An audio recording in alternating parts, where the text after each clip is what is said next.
गजानन महाराज की विठ्ठल विठ्ठल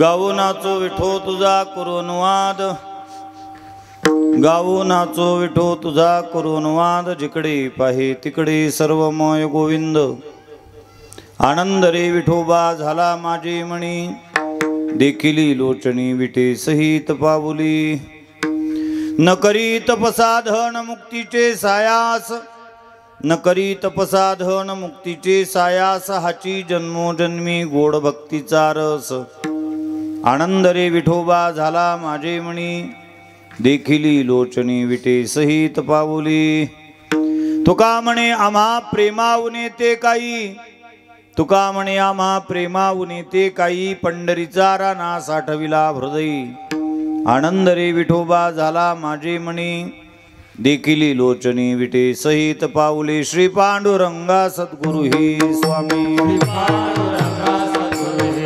श्री पांडुरंगा सद्गुरु ही दया पाद पद्मी नमन माझी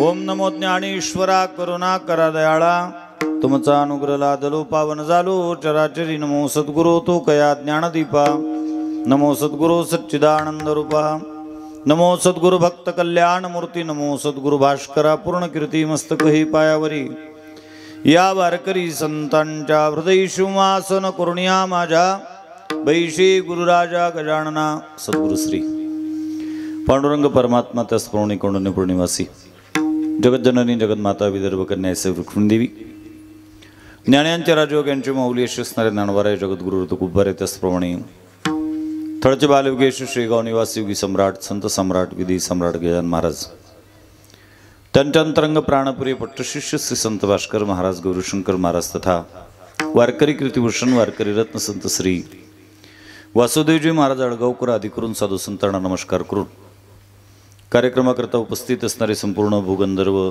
तानगंधर्व तालगंधर्व महाराज मंडळी मृदंगाचार्य विनेकरी सन्मुख बसले असणारे संपूर्ण श्रोतृवर्ग आणि जगन्माता मुक्ताबाई या सर्वांना नमस्कार करून आज या ठिकाणी कीर्तनरूपी सेवेचा वाटा माझ्याकडे आलेला आहे सेवेकरता निवडलेला अभंग अखिल विश्ववंदित महाराष्ट्र भूषण हिंदवी स्वराज्याचे संस्थापक छत्रपती शिवाजी महाराजांचे गुरु जगद्गुरु तुकाराम महाराजांच्या गाथेतील भूपाडीपर प्रकरणातील पूर्वीच्या काळी ज्यांची महाराज महात्मे मंडळी बसलेले जुनी मालिका ज्यांच्याकडे आहेत वारकरी भजनी मालिका त्या मालिकेमध्ये आता कोठे धावे मनच्या खाली भूपाडीपर प्रकरणात आहे आता का गाढ झाला कोणास ठाऊक भूपाडीपर प्रकरणातील बहुतेकांच्या परिचयाचा पाठांतरांचा आणि अत्यंत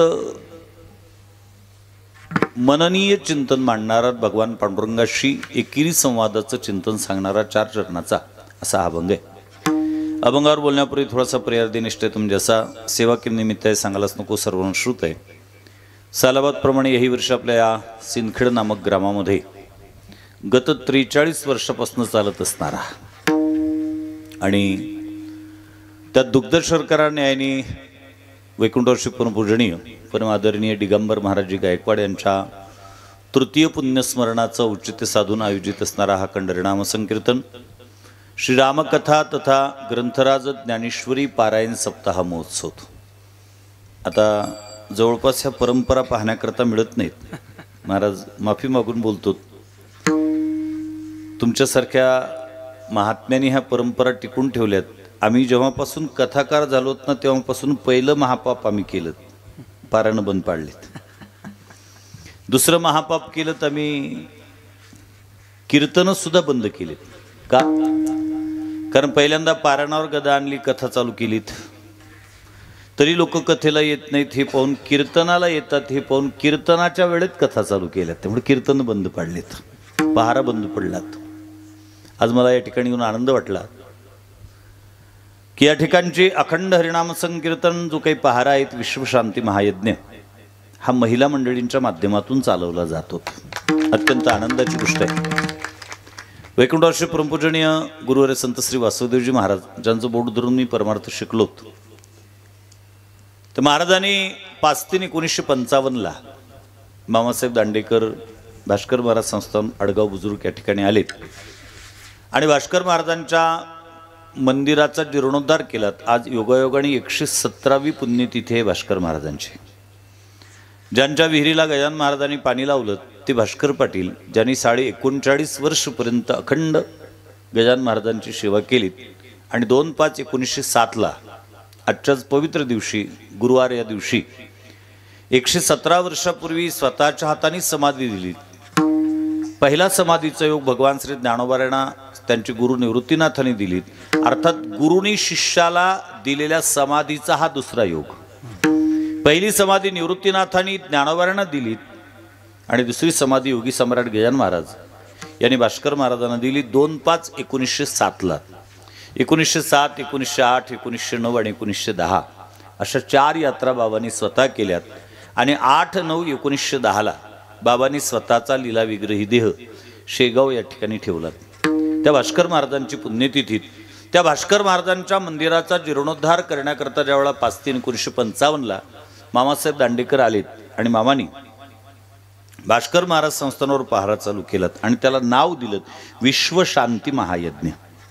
रामकृष्ण हरी हा मंत्र सामान्य नाही, हा विश्वशांतीचा महायज्ञ या ठिकाणी महिला मंडळी चालवत आहेत आणि गेल्या 43 वर्षापासूनची परंपरा आहे, सामान्य नाही. जगद्गुरु तुकोबारायांच्या परिभाषेत जर सांगायचं झालं तर तुकोबाराय अखंड या शब्दाची व्याख्या करतात गाथेमध्ये. अखंड न खंडे अभंग न भंगे तुका म्हणे गंगे मिळणे सिंधू. अखंड न खंडे अभंग न भंगे तुका म्हणे गंगे मिळणे सिंधू. अखंड न खंडे अभंग न भंगे तुका म्हणे गंगे सिंधू. अखंड न खंडे अभंग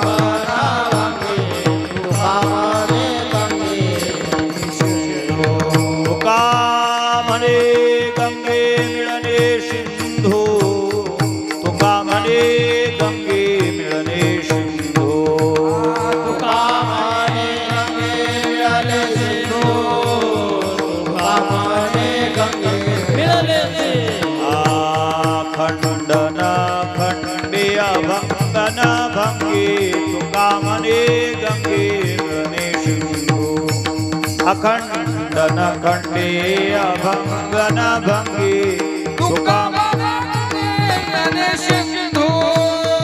अखंड न खंडे अभंग न भंगे तुका म्हणे सिंधू. अखंड न खंडे अभंग न भंगे तुका म्हणे सिंधू. जगद्गुरु तुकोबाराय अखंड या शब्दाची व्याख्या करतात. अखंड कशाला म्हणतात? न खंडे अभंग व्याख्या केली. न भंगी कशा प्रकारे? तुका म्हणे गंगे मिळणे सिंधू. गंगा ज्या पद्धतीने गंगोत्रीला उगम पावल्यापासून तर बंगालच्या उपसागराला जाऊन मिळेपर्यंत 1400 वर्ग मैलाचा प्रवास करतात. पण कसा करतात? अखंड. कसा करतात? अभंग. ज्ञानोबा ज्ञानेश्वरीमध्ये फार सुंदर लिहितात. मिळोनी मिळतची असे समुद्री गंगा जळ जैशी. किंवा दुसरं दृष्टांत देतात. महोददी का गांग रिघाली जैशी. गंगा समुद्राला जाऊन मिळाल्यानंतर ती परतत नाही, मिळाल्यानंतर सुद्धा तिची मिळण्याची क्रिया चालूच असते. नाही तर सप्ताहाची संकल्पना साधारणतः अशी आहे. सप्ताह म्हटलं म्हणजे 5 वर्ष. नाही तर बऱ्याचदा असं लक्षात येतं सप्ताहाची वर्गणी करण्याकरता वर्गणी करणारी मंडळी गेलीत, लोक विचारतात का कसं काय काही म्हणजे सप्ताह झालेच नाहीत का अजून 5 वर्ष? अरे पंचवार्षिक राजकारणाची असते, परमार्थाची नाही. परमार्थातली कुठलीही गोष्ट अखंड, सतत, अनश्रुत, अनवरत हे शब्द सदा परमार्थामध्ये लागू होतात. आणि म्हणून गेल्या 43 वर्षापासूनची ही अनश्रुत, अनवरत, अखंड अशा पद्धतीची परंपरा. आणि या शिंदखेड नामक ग्रामामध्ये आमचे परमस्नेही श्री हरिभक्तीपरायण आमचे ज्येष्ठ मार्गदर्शक प्रकाशजी महाराज जवंजाळ यांच्या माध्यमातून मला प्राप्त झालेलं निमंत्रण आणि तदनुषंगाने उपस्थित संपूर्ण प्रभुप्रिय सज्जनांच्या भेटीचा, दर्शनाचा किंबहुना वाङ्मयीन सेवा करण्याचा घडून आलेला योग आहे। त्रिवेणी संगम या ठिकाणी परमपूजनीय परमादरणीय भाऊरावजी महाराजांच्या मुखारविंदातून रामकथेचं श्रवण करत आहात। परमादरणीय परमपूजनीय देवीदासजी महाराजांच्या नेतृत्वामध्ये, व्यासपीठ नेतृत्वामध्ये ग्रंथराज ज्ञानेश्वरीचं पारायण होते आणि रात्रीचं हे कीर्तन आहे। असा हा त्रिवेणी संगम या ठिकाणी घडून आलेला आहे। असो, प्रास्ताविकामध्ये जास्त वेळ न घालवता अभंगाकडे आपलं लक्ष केंद्रित करण्याचा प्रयत्न करेल।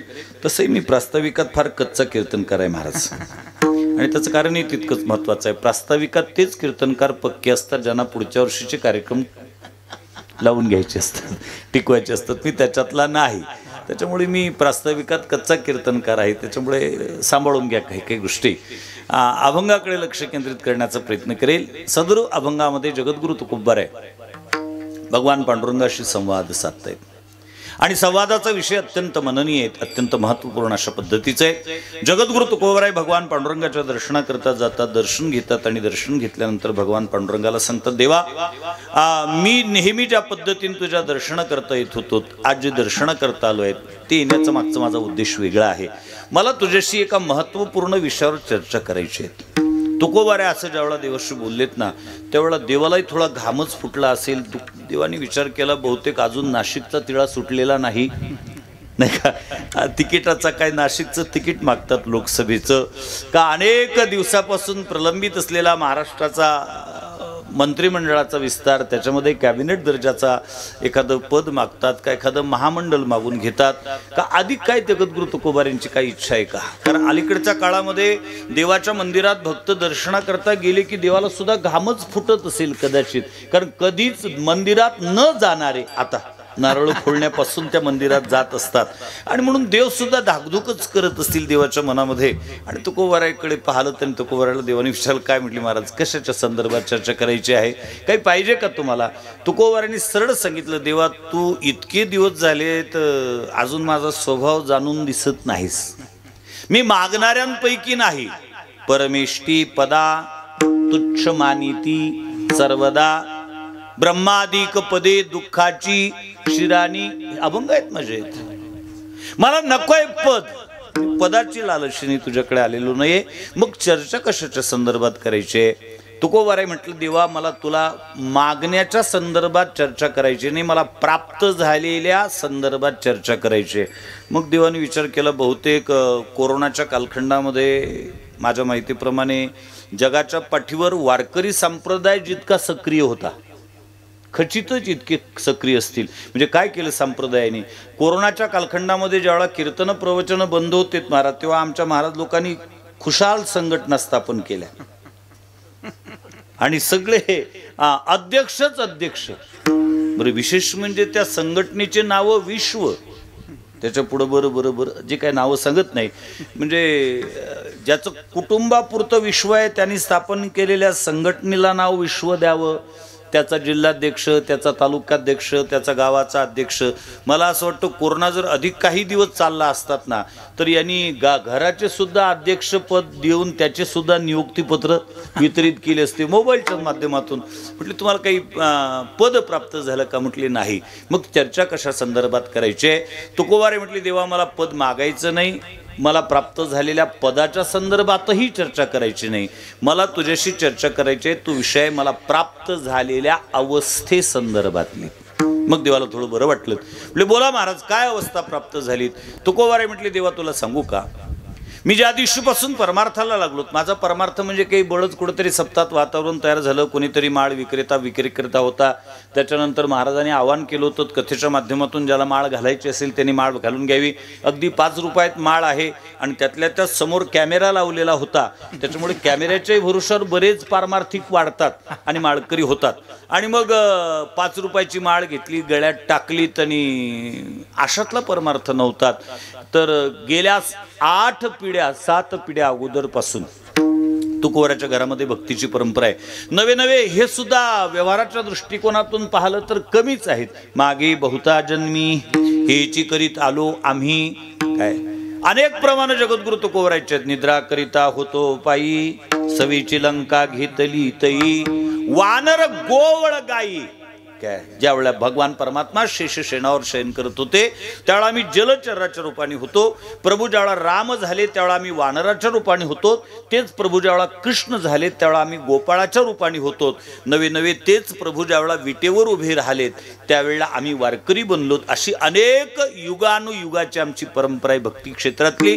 आणि ती भक्ती करत असताना भक्ती करता करता मला जी अवस्था प्राप्त झालेली आहे त्या अवस्थेच्या संदर्भात देवा मला तुझ्याशी चर्चा करायची आहे. म्हटल्यानंतर देवाला बरं वाटलं. बोला म्हटले महाराज कुठली अवस्था प्राप्त झाली? तुकोबार म्हणतात काम नाही काम नाही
जगद्गुरु तुकाराम देवा काम नाही झालो पायी रिकामा. देवा माझं कर्तव्य संपलेलं आहे. मी माफी मागून एक शब्द प्रयोग करेल. प्रापंचिक क्षेत्रामध्ये जीवन जगत असणाऱ्या व्यक्तीला मरेपर्यंत काम नाही झालो पायी असं म्हणण्याचा अधिकार नाही. आणि त्याच्याही पुढे एक वाक्य बोलतोय कदाचित प्रपंचातला माणूस जर काम नाही असं म्हणत असेल ना तर तो रिकामचोट झाला आता असं म्हणावं लागेल. पण पारमार्थिक क्षेत्रातला साधू ज्यावेळेला काम नाही म्हणतो ही त्याच्या जीवनातील सर्वोच्च अवस्था आहे. कारण हिला निष्काम अवस्था म्हणतात. निष्कामता वेगळीत आणि निष्क्रियता वेगळीत. प्रपंचातला माणूस काम नाही म्हणत असेल तर तो निष्क्रिय होतो आणि परमार्थातला साधू काम नाही म्हणत असेल तर तो निष्काम होत असतो. आणि निष्क्रियता ही प्रपंचातील सर्वात हलकट अवस्था आहे आणि निष्कामता ही परमार्थातील सर्वोच्च अवस्था आहेत. सर्वोच्च अवस्थेला प्राप्त झालेले आहेत. आणि म्हणून जगद्गुरु तुकोबार म्हणतात काम नाही झालो पायी रिकामा फावल्या त्या करू चेष्टा निश्चळ द्रष्ट्या बैसोनी. आणि असं जेवढा जगद्गुरु तुकोबाराच्या मुखातून वाक्य निघालं त्यावेळेला भगवान पांडुरंगाला गहिवरून आलं. भगवंताच्या डोळ्यातून अश्रूच्या धारा चालू झाल्या. तुकोबारा देवाकडे पाहतात आणि देवाला विचारतात देवा असं अचानकपणे तुझ्या डोळ्यात अश्रू का आले? त्यावेळेला देव तुकोबाराला सांगतात महाराज तुमच्यासारख्या अधिकारी महात्म्याने अशा पद्धतीचे स्वेच्छानिवृत्तीचे अर्ज जर आमच्या ऑफिसमध्ये आणून टाकले तर आम्हाला विचारणार कोण? कारण वारकरी संप्रदायाच्या संत परंपरेमध्ये जगद्गुरु तुकोबाराच असे एक संत आहेत की ते कित्येकदा देवाशी या विषयावर भांडलेले आहेत. आमुचिया भावी तुझ देवपण हे कारी विसरून गेलाशी तू. अरे आम्ही आहोत तुझ्या नावाच्या 12 महिने सप्ताहाच्या माध्यमातून डांगोरा पिट्टो म्हणून तुझी यात्रा 20 लाखाच्या वर चालली. नाही तर कोण विचारलं असतं हिंगलावून आता फुकट गाड्या पाठवून लोक बसून येत नाहीत नाही का? पैसे देऊन लोक सभेला येत नाहीत तरी तिथं चंगराचंगरी होते तरी पंढरपूरला लोक येतात. त्याला कारण कोण आहे? तुकोबार त्याला कारण आम्ही आहोत. आणि असे भांडणारे जगद्गुरु तुकोबारा ज्यावेळेला देवाला म्हणतात काम नाही भगवंताला गहिवरुणीनं साहजिक आहे. त्यावेळेला तुकोबारा म्हणतात देवा तू माझ्या बोलण्याचा विपर्यास केलेला आहे, गैरअर्थ केला काहीतरी. म्हटले महाराज तुम्ही बोललेत ना सरळ काम नाही. तुकोबारा म्हटले देवा बरोबर आहे, मी अजूनही त्या मतावर ठाम आहे, मी काही वाक्य बदलत नाही, पण त्याचा अर्थ तुझ्या समोर प्रगट करून सांगतोय. देवा काम नाही या शब्दाचा अर्थ असा आहे माझी गरज संपलेली आहे. परंतु देवा एक लक्षात ठेवा माझी गरज जरी संपलेली असलीत ना तरी माझी आवड मात्र अजून शिल्लक आहे. कारण गरज वेगळी आणि आवड वेगळी. मराठी भाषेमध्ये बऱ्याचदा काही शब्द समानार्थी म्हणून आपण वापरत असतो, पण ते समानार्थी नसतात, त्याच्यात सूक्ष्म भेद असतात. गरजेमध्ये आणि आवडीमध्ये फरक आहे. कशा प्रकारे खाणं वेगळं, जेवणं वेगळं. नसेल लक्षात आलं तर अत्याचार वेगळा, भ्रष्टाचार वेगळा. नसेल लक्षात आलं तर झोपणं वेगळं, पसरणं. म्हणजे तिसऱ्या पायडलमध्ये गेलेली आहे गाडी, ठीक आहे, मी तीन तीन तीन तीन चालेल पुढं. खाणं कशाला म्हणतात? खातो हे क्रियापद कुठं लागते? गाय कुटार खाते, बैल कळबा खातो, माणूस आलू बोंडा. आज काही एकादशी नाही. म्हणजे हॉटेलमध्ये जे आहे त्याला जेवण नाहीत म्हणत, त्याला खाणं म्हणतात. आणि म्हणून कदाचित तिला खानावळ म्हणत असले पाहिजे. जेवण कशाला म्हणतात? स्वयंपाक तयार झाल्यानंतर भगवान परमात्म्याला समर्पित करून, वैश्वदेव करून जे केल्या जातात त्याला जेवण म्हणतात. भगवान सुद्धा संतापून बोलतात गीतेमध्ये, अन्न तयार झाल्यानंतर जो व्यक्ती मला ते समर्पित न करता भक्षण करतो, भगवान म्हणतात तो चोर आहे. तैर्दत्तान प्रदायोभ्यो यो भुंक्तेस्तेन एव सहा. तो ते अन्न भक्षण करत नसून तो ते पाप भक्षण करत असतो. म्हणून भगवंताला समर्पित करून जे केल्या जातात, ज्ञानावर आहे फार सुंदर बोलले ज्ञानेश्वरीमध्ये. ते आपुले घरी कुटुंबेशी भोजन करी, भोग्यते निवारी कल्मशाते. भगवंताला समर्पित करा आणि समर्पित केल्यानंतर अन्न भक्षण करा, म्हणून त्याला जेवण म्हणतात. म्हणजे बैल गाय जे करत असते त्याला खाणं म्हणतात, माणसं जे करतात त्याला जेवण म्हणतात. बकरी जे करते त्याला काय म्हणतात हो? बकरी खात असते, जेवत असते की बकरी चरत असते? ही त्याच्यापेक्षा वेगळी प्रक्रिया आहे. ब्रह्मदेवानी तिचं मशीनच इतकं पॉवरफुल बनवलेलं आहे की दोन्ही क्रिया एकाच वेळेला, इनकमिंग आणि आउट गोईंग, दोन्ही मशीनी चालू असतात 24 तास. हिरवा चारा तुम्ही बकरीच्या समोर ठेवा, तिचा अखंड नाम सप्ताह कधी बंद पडणार नाही. आता तिचे काही मावस भाऊ असतात तो भाग वेगळा, तिथेही गप बसत नाही, तिथेही बागोल चालूच असते त्यांची. म्हणून खाणं जेवणं चरणं त्याच्यापेक्षा वेगळं आहे. अत्याचार वेगळा, भ्रष्टाचार वेगळा. अत्याचार कशाला म्हणतात आणि भ्रष्टाचार कशाला म्हणतात? सोपी सोपी व्याख्या सांगतो. होणाऱ्याच्या मनाच्या विरोधात होतो त्याचं नाव अत्याचार, आणि करणाऱ्याच्या मनासारखं होतो त्याचं नाव भ्रष्टाचार. नसेल लक्षात आलं तर 150 वर्ष इंग्रजांनी आमच्या पूर्वजांवर जो केला त्याचं नाव अत्याचार होतं, आणि आमचे मंत्री आता जो करतात त्याचं नाव भ्रष्टाचार. तसं झोपणं वेगळं आणि पसरणं वेगळं. झोपणं कशाला म्हणतात? काम करू करू थकलेला माणूस कुठंतरी अंथरून टाकून अंगावर पांघरून घेऊन झोपताना, अर्थात पडताना जसा असेल तसा जर उठेपर्यंत असला तर त्याला झोपणं म्हणावं. काही की 72 तास असतात झोपताना पूर्व पश्चिम, उठतात तेवढा उत्तर दक्षिण असतात.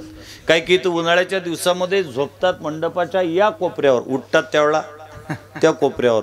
काही की 72 झोपताना इकडच्या खोलीत झोपतात, उठताना दुसऱ्याच खोलीतून निघतात. म्हणजे काही जादूची कांडी वगैरे नाही. मध्ये एखाद्या विधी करता जर बाहेर आले तर कुठल्या खोलीतून निघालो होतो आणि कुठल्या खोलीत जातोय याचं भान राहत नाही. कधी कधी तर झोपताना ओट्यावर असतात, उठतात त्यावेळेला अंगणात, ते दुसऱ्याच्या. ती बाई सांगते तुझं गिऱ्हाईक उठून घेऊन जा, मला अंगण झाडायचं. म्हटलं तुझ्या अंगणाचा त्याचा काय संबंध आहे? म्हटलं येऊन पहा, याच्या ओट्यावरून खाली, तिथून घालीन लोटांगण वंदीन चरण. काही काही झोपताना गादीवर असतात उन्हाळ्याच्या दिवसात, उठतात त्यावेळेला गादीवर नाही का, कारण झोपायला जाताना अंथरून नेतात, पांघरून नेतच नाहीत. पण सकाळी सकाळी थंडी पडल्यानंतर मग ती साखर झोप असते. कोण जाणार शॉल आणण्याकरता, चादर आणण्याकरता? त्याच्यापेक्षा ज्याच्यावर झोपला आहे त्याच्या खाली घुसणे ते अंगावर घेणे, याला झोपणे म्हणत नाही, त्याला पसरणं असं म्हणतात. तसं खाणं वेगळं आणि जेवणं वेगळं. खाणं म्हणजे या ठिकाणी गरज वेगळी आणि आवड वेगळी, फरक आहे याच्यामध्ये. गरज कशाला म्हणतात आणि आवड कशाला म्हणतात? सोपं सांगू का? उदाहरणादाखल जर सांगायचं झालं तर आंघोळ करणं आवडीचं की गरजेचं रे? आंघोळ करणं गरजेचं, जुम्मे की जुम्मेवाला कोणीच नसावं याच्यात. आंघोळ करणं गरजेचं आहे. पण आंघोळ झाल्यानंतर पावडर लावणं आवडीचं की गरजेचं? आवडीचं. जेवण करणं आवडीचं का गरजेचं? बोला ना. जेवण करणं गरजेचं, जेवण झाल्यावर तंबाखू खाणं अत्यंत गरजेचं. आवडीचा विषय आहे तो. आता मला तुम्हाला अधिक फरक स्पष्ट करून सांगायचा आहे. आंघोळ करणं गरजेचं म्हणून दिवसातून एकदा, संध्या करणार असेल तर 2दा करायला आमची अडचण नाही, पाणी मुबलक असेल तर. पण पावडर लावणं हा विषय आवडीचा असल्यामुळे त्याच्याकरता काय आचारसंहिता आहे का? माणसांनी पावडर दिवसातून कितीदा लावावी असं काही लिहिलेलं आहे का कुठं? इकडून तिकडून आलं की चिता भस्मम लेपम करिष्येत. पावडर म्हणजे काय? शुद्ध चिताभस्म आहे. मला नवल वाटतं महाराज कधी कधी, पूर्वीच्या काळी चिताभस्म फक्त भगवान शिवजी एकटे लावायचे. पूर्वीच्या काळी चिताभस्म भगवान शिवजी थोडं बारकाने ऐकत एकटे लावायचे. आता पंचायत असे आहेत सगळेच चिताभस्म लावून शिवजी झाल्यामुळे बऱ्याचदा गंगा डोक्यावरच. सहज हात केला बुवा, असं काही माझा उद्देश नव्हता, पण प्रतिसाद दिल्याबद्दल धन्यवाद. बऱ्याचदा असं लक्षात येतं की एखाद्या घरी जाण्याचा योग होतो, म्हातारी म्हणतो महाराज झालं बुवा आमच्या मुलाचं लग्न. म्हटलं आजीबाई निदान तेवढं तर आनंदाने सांग. म्हटले काय आनंद महाराज, 30-35 वर्षाचा झाला होता, खूप मोठा उत्साह होता. एकदा का पोराचे लग्न झालं की आनंदी आनंद. म्हटलं आता काय बिघडलं, मिळालीत ना 35 वर्षाच्या प्रदीर्घ प्रयत्नानंतर. म्हटली मिळाली महाराज, पण काय सांगावं, येता बरोबर डोक्यावर जाऊन बसलीत, काहीतरी उपाय सांगा. म्हटले कमाल झाली, पोरगा तुझा, सून तुझी, मी काय उपाय सांगणार. नाही म्हटले काहीतरी सांगा. म्हटले आजीबाई उपाय काहीच नाही त्याच्यावर. आता त्याचा नाही तिचं नाही आलायचं आहे, कारण ती घरात येता बरोबर तिने विचार केला की माझ्या सासूने माझा नवरा लहानपणापासून चिता भस्म लावून भोळा साम करून ठेवलेला आहे. आता याच्या घरात योग्य जागा त्याच्या डोक्यावरच आहे, त्याच्यामुळे ती उतरणं शक्य नाही. म्हणून इकडून तिकडून आले की ती लावल्या जाते. तो विषय आवडीचा आहे. जेवण करणं गरजेचं आहे म्हणून दिवसातून कितीदा? दिवसातून 2दा. भरपूर झालं 2दा. वैकुंठवासी भाऊसाहेब उर्लीकर नेहमी म्हणायचे, भाऊसाहेब म्हणायचे जगाच्या पाठीवर 2 प्रकारचे माणसं पाहण्याकरता मिळतात. एक वर्ग असा आहे की जो खाण्याकरता जगत असतो, तर दुसरा वर्ग असा आहे की जगण्याकरता खात असतो. फरक एवढाच आहे. आपण इथं मंडपात बसलोय, आपण विचार केला पाहिजे की आपण याच्यात कुठल्या वर्गात मोडतो, खाण्याकरता जगणाऱ्या का जगण्याकरता खाणाऱ्या. भाऊसाहेब दुसरा एक प्रश्न विचारायचे. भाऊसाहेब नेहमी म्हणायचे मला तुम्हाला प्रश्न विचारायचा आहे, माणसाने जेवण करावं पण किती करावं, पोटात बसते इतकं की पसते इतकं. काय नियम आहे रे? पसते इतकं. पण शक्यतोवर लोक हा नियम घरच्या जेवणाकरता लागू करतात. घरी जेवायचं असलं की पसते इतकं, आणि सार्वजनिक पंक्तीत गेले की बसते इतकं. काही काही तर हलू हलू बसवतात, 2-2, 3-3 पंक्ती उठतात, पण ही उठतच नाही. मी लहानपणापासून पाहतोय महाराज, पंक्तीमध्ये एक श्लोक प्रामुख्याने म्हटला जातो. कुठला? जी मंडपात 7 दिवस कधी मंडपाचं तोंड पाहत नाही, ते 8व्या दिवशी काल्याचं कीर्तन झाल्यानंतर येतात. बऱ्याचदा तर 8-8 दिवस गावात मुक्कामाला असताना सुद्धा गावाचा अंदाज काल्याचं कीर्तन झाल्याशिवाय येत नाही. गाव किती मोठं आहे, काल्याचं कीर्तन झाल्यावर त्याचा अंदाज येतो आणि मग ते येतात. प्रसादी सर्व दुःखाना, लोखंडी फाटकं तुटतात. आणि मग जर या महाराज लोकांसाठी एखादी पट्टी आरक्षित केलेली असेल ना, मग ते म्हणना महाराज काही 8 दिवस झाले काकळा मी करतो, तो हरिपाठ मी कीर्तन, तुझं थोतकाट दिसलं नाही, त्यामुळे आवाज बसला आमचा. मी म्हणू का मग? म्हणा सदा सर्वदा योग तुझा घडावा. लहानपणापासून पंक्ती श्लोक ऐकून राहिलो महाराज. मी विचार केला बरेच दिवस, पंक्तीचा आणि या श्लोकाचा संबंध काय. अर्थ पाहिल्यानंतर लक्षात आलं की पंक्तीत हा श्लोक म्हणणारे कीर्तनातल्या महाराज लोकांपेक्षा विद्वान असतात. महाराज माफ करा, टाळकर, इतकं तंतोतंत प्रमाण. काय लाडूचं जर पंगत असेल तर हातात घेऊन सदा सर्वदा योग तुझा घडावा, तुझे कारणी देह माझा इथेच पळावा. हा शब्द अद्यावृत आहे त्याच्यातला. उपेक्षु नको गुणवंता नंता, रघुनायका मागणे हेची आता. तो चकार इतका लांबते, दुसऱ्या सप्त्याची पत्रिका भेटेपर्यंत थांबत नाहीत ते. आणि एकदा का जेवायला बसले रे बसलेत की त्याच्यात त्या लाडूचा वाळ, त्या वाडप्याची इतकी वाट पाहतात. वाट पाहे बाहे निदळी ठेवून या हात, निदळी पंढरीच्या वाटे नाही, लाडूच्या वाटे, लाडूच्या वाटे दृष्टी लागली चित्त. आणि एकदा का तो आला रे आला की देखिले तुमचे चरण निवांत, राहिले मन निवांत. अगदी निवांत आता कुठे धावी मन तुमचे चरण दिखलिया.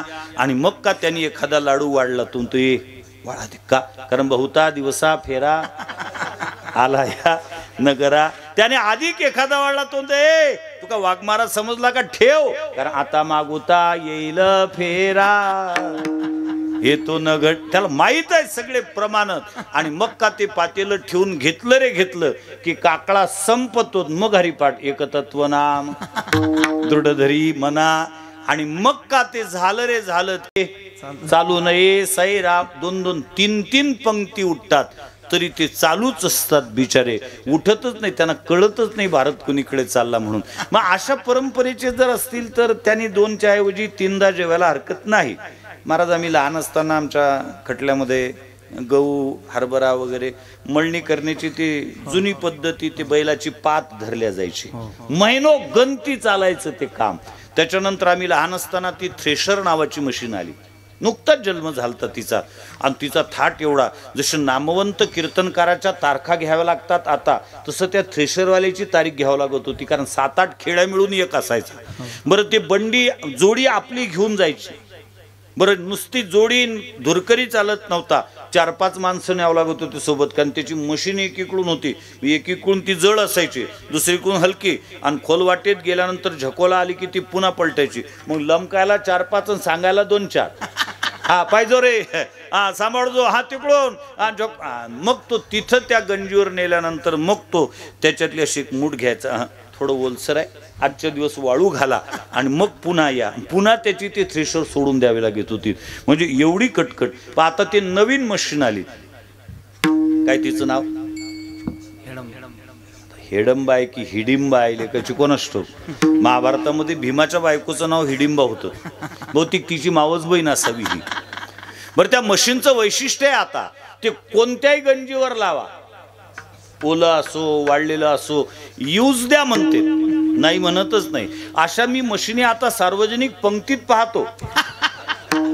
सार्वजनिक पंक्तीमध्ये बसले की यूज द्या म्हणतात. भाजी तिखट असो, पोळी कच्ची असो, वरण लंबा असो, पाणी कोमट असो, मंडप पातळ असो, काही. बरं त्या मशीनचं दुसरं वैशिष्ट्य आहे, त्याच्यात लोटणाऱ्याचा हात जर कमी पडला तर ते लोटणाऱ्यालाच ओढते. ती मशीन सांगत होतो मी. तसे पंक्तीत सुद्धा ह्या मशनऱ्या अशाच दिसतात. वाढणाऱ्याने एखादी चौतकर वाढली ना तर ते त्यालाच ओढतात. ठेव इथं हो घरी, चौतकर वाढतोय. मग अशा परंपरेचा जर असेल तर त्यांनी 2च्या ऐवजी 3दा जेवायला हरकत नाही. आमची ना नाही त्याच्या बाबतीत. ज्यांच्या मशनऱ्या पॉवरफुल असतील त्यांनी जेवायला हरकत नाही. परंतु मला प्रश्न विचारायचा आहे, जेवण गरजेचं म्हणून 2दा, पण तंबाखू खाणं आवडीचा म्हणून कितीदा? काही मर्यादा आहेत कायच्या? काही लोक उठल्या कराग्रे वस्ती लक्ष्मी नाही तंबाखू नाही का. त्यांना म्हणा का काय, ते म्हणतात महाराज काय करावं, खाल्ल्याशिवाय होतच नाही. आता काय खाल्ल्याशिवाय होत नाही, काय होत नाही त्यांचं त्यांना माहीत. काहींचं खाल्ल्याशिवाय होत नाही, काहींना खाल्ल्याशिवाय होत नाही. उठले की तंबाखू, चहा घेतला की तंबाखू, नाश्ता केला की तंबाखू, जेवण झालं की तंबाखू, मित्र भेटला की तंबाखू, झोपायच्या आधी तंबाखू, मध्ये जाग आला की तंबाखू, आणि पुन्हा सकाळी उठले की तंबाखू. का? हा आवडीचा विषय. आणि आवड त्याला म्हणतात ज्याला काळाचं, वेळेचं, वयाचं, कशाचंच बंधन शिल्लक राहत नाही. वैकुंठवासी गुरुवर निवृत्ती महाराज वक्ते नेहमी एक दृष्टांत सांगायचे. एक म्हातारा होता, अत्यवस्थ स्थितीमध्ये पडलेला. पोरं धार्मिक होते, पोरं म्हाताऱ्याच्या अवतीभोवती गेलेत. पोरांनी विचार केला की अंतिम इच्छा पुरवली पाहिजे. म्हटले बाबा बोला काय इच्छा आहे तुमची? पोरांनी विचारल्यानंतर बाप सामान्य नव्हता, तो आडव्या उभ्या ग्रामपंचायतचा आजीवन क्रियाशील सभासद. ज्यांच्या व्याख्या लक्षात येईल त्यांनी घ्यावी. सगळ्या बाजा त्यांनी घरात आणलेल्या होत्या. आता हा होता अमुक बाज. त्यांनी काय नाही रे पोरं हो, एकच इच्छा आहे आणि चिलीम ओढा वाटतेत. आता पोरांनी सांगितलं बाबा काय इच्छा व्यक्त केली, तुम्ही चिलमा आणून ठेवल्या, तुम्ही तंबाखू आणून ठेवला, नाहीतरी काय आम्ही हात लावणार नाही, तुमच्या सोबतच देणार आहे, पण तुमच्यात ओळण्याची ताकद नाही ना शिल्लक. बातारा फार हुशार होता. म्हटले ओळण्याची ताकद नाही म्हणून तर तुम्हाला म्हणतो, मग काय करा? म्हटले चिलीम तुम्ही भरा, तुम्ही ओळण धुपूट माझ्या तोंडात सोडा. याला म्हणावं आवड. काय मरायला टेकला तरी ती आवड संपत नसते.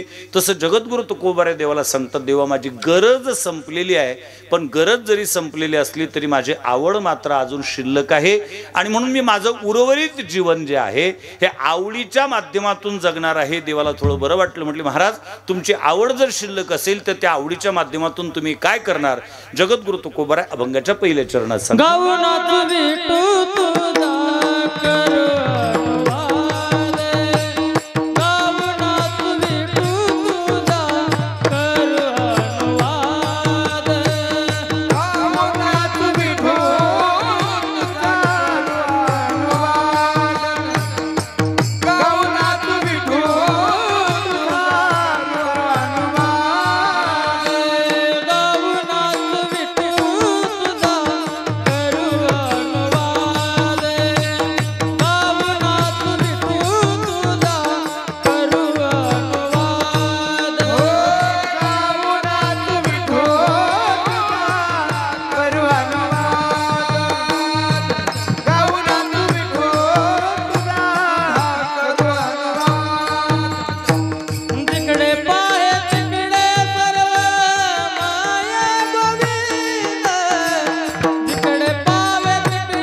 भगवान पांडुरंग परमात्म्याला सांगतात, देवा माझी गरज जरी संपलेली असली तरी माझी आवड शिल्लक आहे आणि त्या आवडीच्या माध्यमातून मी 3 गोष्टी करणार आहे. गाऊ पहिली, नाचू आणि तुझा अनुवाद करू. वास्तवामध्ये हे 3 स्वतंत्र संप्रदाय आहेत. गाऊ हा संप्रदाय आहे, नाचू हाही एक स्वतंत्र संप्रदाय आहे आणि अनुवाद करू हा सुद्धा. आणि या संप्रदायाचे अध्वर्यू आहेत. गाऊ या संप्रदायाचे अध्वर्यू आहेत नारद, नाचू या संप्रदायाचे अध्वर्यू आहेत हनुमंतराय आणि अनुवाद करू या संप्रदायाचे अध्वर्यू गवळणी आहेत वा भगवान वेदव्यास आहेत. गाऊ ही परंपरा नारदाची आहे. ज्ञानेश्वरी पारायण करता तुम्ही. ज्ञानेश्वरीच्या 10व्या अध्यायामध्ये अर्जुन भगवंताला म्हणतो, देवा तुझे तत्वज्ञान आता मला सांगतोय ना, पहिल्यांदा नाही ऐकत मी, अगदी लहान असताना. एरवी नारद अखंड जवळा ये आणि तोही ऐशीची वचने गाये. देवा मी लहान असताना आमच्या राजवाड्यामध्ये नारद यायचे, असंच काहीतरी गात होते. मी असीत देवलाची निमुखे एवं विध तुते ऐके. काय असी देवल आधी करून ऋषीच्या मुखातून मी तुला ऐकत होतो, पण देवा त्यावेळेला अडचण अशी होती, तै बुद्धी विखे विषय विखे घारली होती. त्यावेळेला माझ्या बुद्धीमध्ये विषयाचं विष होत. एरवी ही गाऊ परंपरा नारदाची आहे. तुकोबराय वर्णन करतात, तिही त्रिभुवनी गमन नारदा हाती विना सदा मुखी नाम. गाऊ या परंपरेचे अध्वर्यू नारद आहेत. नाचू ही परंपरा हनुमंतरायची आहेत. दास रामाचा हनुमंत नाचे आणि अनुवाद करू ही परंपरा खरी गवळणींची आहेत. ऐशा गवळणी त्या बोलती परस्परी, ऐशा गवळणी त्या अनुवाद करीती. आणि तुकोबाराय म्हणतात, देवा आम्ही आता आमच्या उर्वरित आयुष्यामध्ये या 3 वेगवेगळ्या संप्रदायाचा समसमुच्चय आम्ही आमच्या जीवनामध्ये करणार आहोत. वारकरी संप्रदायाची कीर्तन परंपरा, या 3 परंपरांचं एकत्रीकरण आहे. गाऊ म्हणजे ही महाराज मंडळी, नाचू म्हणजे हे टीम मागची. त्यांनी गाऊ नाही म्हटलं तरी चालते, पण नाचू आणि अनुवाद करू मध्ये मी आलं की नाही. गाऊ, नाचू आणि अनुवाद करू या 3 परंपरेचे एकत्रीकरण करू जगद्गुरु तुकोबाराय म्हणतात. पण साहजिकच जाणकार श्रोत्याच्या अंतःकरणामध्ये प्रथमदर्शनी शंका उपस्थित होण्याची शक्यता नाकारता येत नाही की तुकोबाराय सारखा भाषाप्रभू महात्मा अभंगाची रचना करत असताना गाऊ शब्दाचा प्रयोग करतो, पण काय गाऊ हे नाही लिहिलं.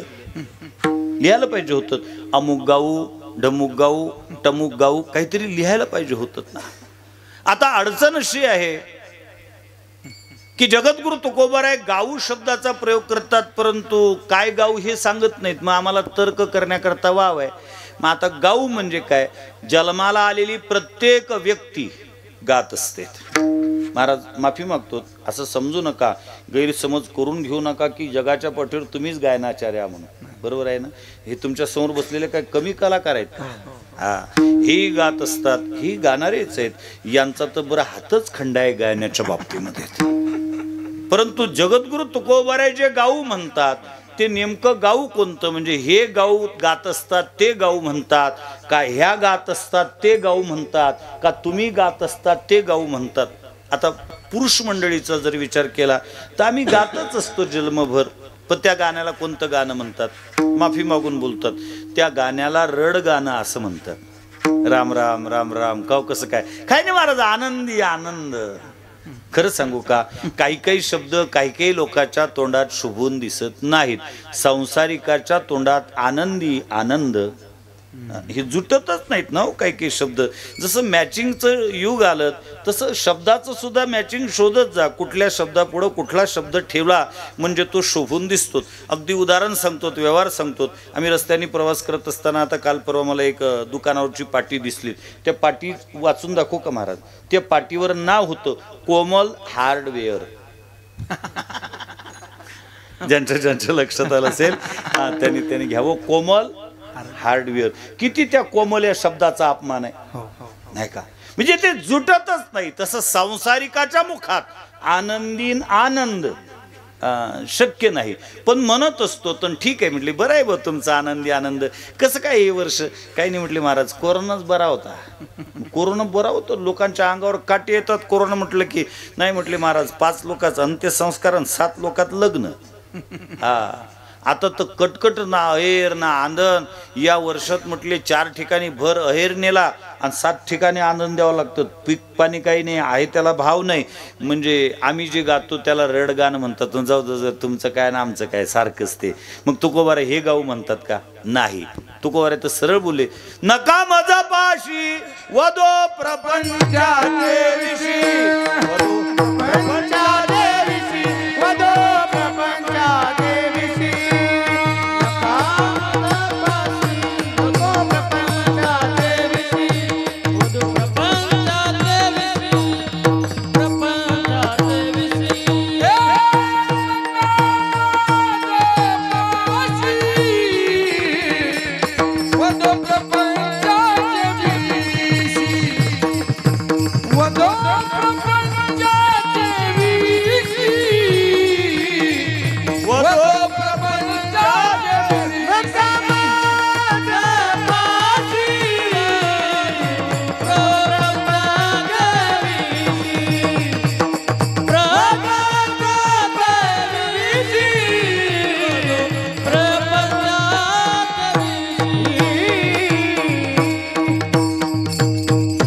जगद्गुरु तुकोबार म्हणतात, नका मज पासी वधो प्रपंचाचे विषयी. त्यांनी घरावर पाठीच लावून ठेवली होती अशी, माझ्या भेटीकरता माझ्या दर्शनाकरता येणाऱ्यांना पूर्व सूचना, माझ्याशी बोलत असताना प्रपंचा संदर्भात कुणीही बोलता कामा नाही.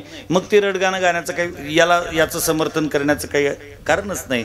बरं, ह्या ज्या गातात ह्या काही कमी गाणारे आहेत का? पण माफी मागून बोलतो, यांचं वैशिष्ट्य आहे, हे जातच इतकी विचित्र आहे.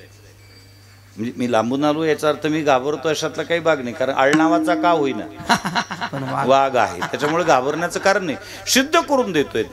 जातच इतकी विचित्र आहे. किती जन्मभर खायचं सासरचं गायचं. बरोबर आहे ना? चुकीचं नाही बोललो ना? नाही, विचार करत होतो, न जाणो गावाच्या बाहेर कार्यक्रम आहे, दगडांची कमतरता नाही. आहे ते सत्य आहे. जन्मभर खायचं सासरचं आणि गात असताना गायचं ते माहेरच गायचं. आणि पूर्वीच्या काळी त्यांचं हक्काचं व्यासपीठ होतं. जात जिथं कोणीच ऐकण्याकरता नसायचं तिथं त्या ओव्या खुशाल जात्यावर गायल्या जायचे. एरवी जाती ही परंपरा आमची खूप जुनी होती. जनाबाईचं जातं आहे, तुकोबाराच्या गाथेत सुद्धा ओव्या आहेत. त्यावेळेला एक सभ्य होतं ते जातं, नाही का? सुंदर माझे जाते गे फिरते बहुतेके, सुंदर माझे जाते गे फिरते बहुतेके.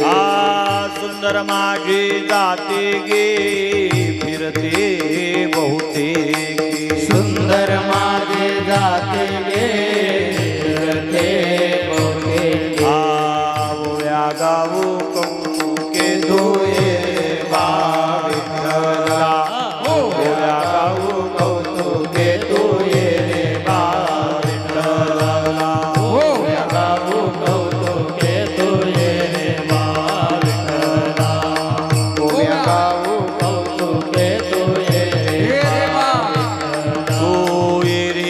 बा विठ्ठला, तू ये रे बा विठ्ठला. मला वाटलं लता मंगेशकर गेल्या. तू ये रे बा विठ्ठला. नळावर तर याच्यापेक्षा जास्त आवाज असते तुमचा. तू ये रे बा विठ्ठला. वा वा वा. तू ये रे बा विठ्ठला. राजकारणात अजून 50% दिलं नाही, इथं 75% दिले तुम्हाला आरक्षण. मंडपात तरी तुमचा आवाज कमी आहे. ओव्या गाऊ कौतुके तू ये रे बा विठ्ठला, ओव्या गाऊ कौतुके तू ये रे बा विठ्ठला, ओव्या गाऊ कौतुके तू ये रे बा विठ्ठला, ओव्या गाऊ कौतुके तू ये रे बा विठ्ठला. नामदेव महाराजांचं 14 लोकांचं कुटुंब आणि 14 लोकांच्या कुटुंबाचं दळण्याचं काम जनाबाईकडे असायचं. जनाबाई एकट्या दळत असताना ते दळण सोयीचं व्हावं म्हणून जात्यावर ओव्या गात होत्यात.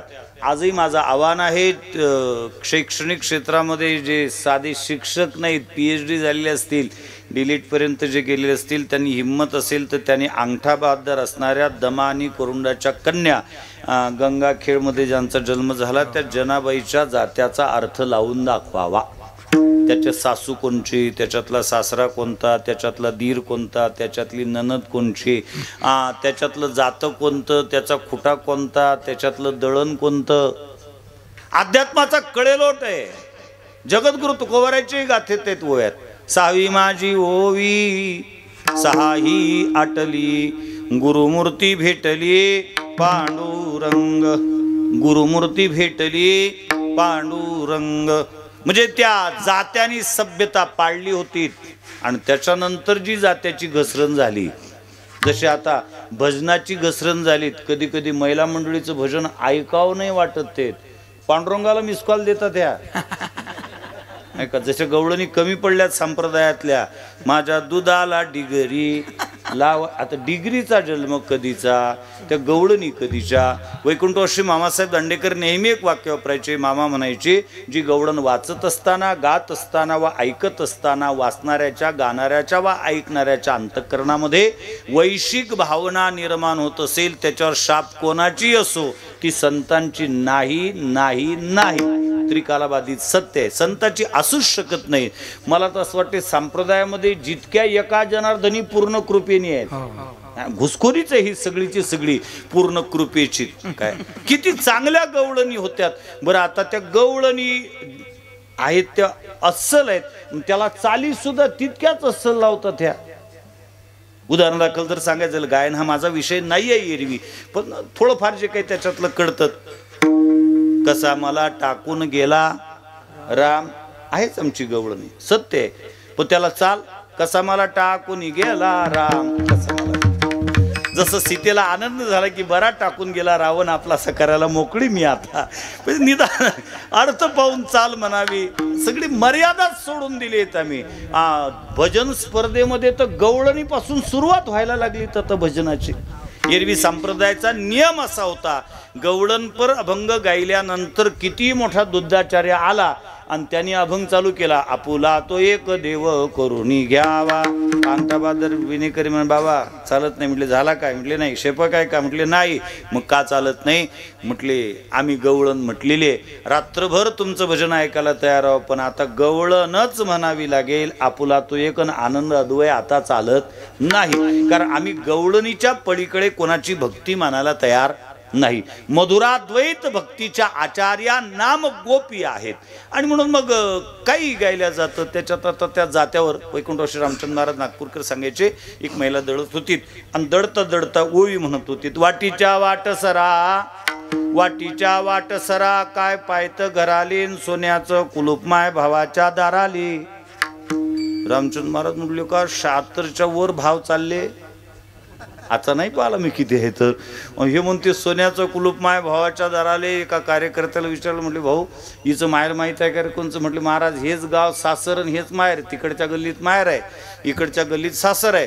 म्हटले मला नाही काही तर तिच्या भावाचं घरच दाखव, जाता जाता नाही काही तर कुलूपच नेऊ.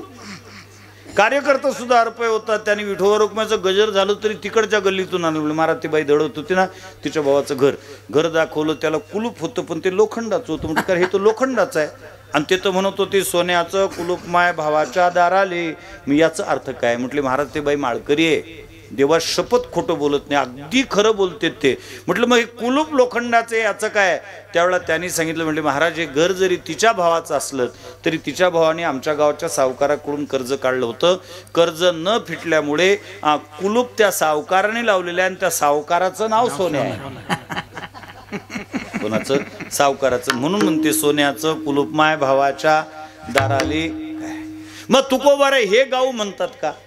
गाशील तरी एक विठ्ठल गाये, नाही तर राये ठाई उगा, नाही तरी राये ठाई उगा, नाही तर राये ठाई उगा.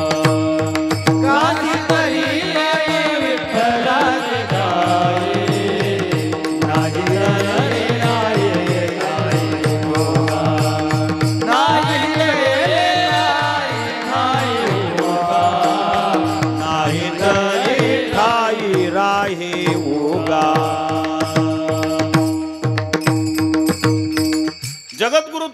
बरोबर आहे, तुम्ही जे गातात तेही गाऊ म्हणत नाहीत, हे ज्या गातात तेही गाऊ म्हणत नाहीत, मग गाऊ काय म्हणतात? मी एक वाक्य सांगतो पहा, त्याच्याकडे येईल मी. एक वाक्य सांगतो पहा.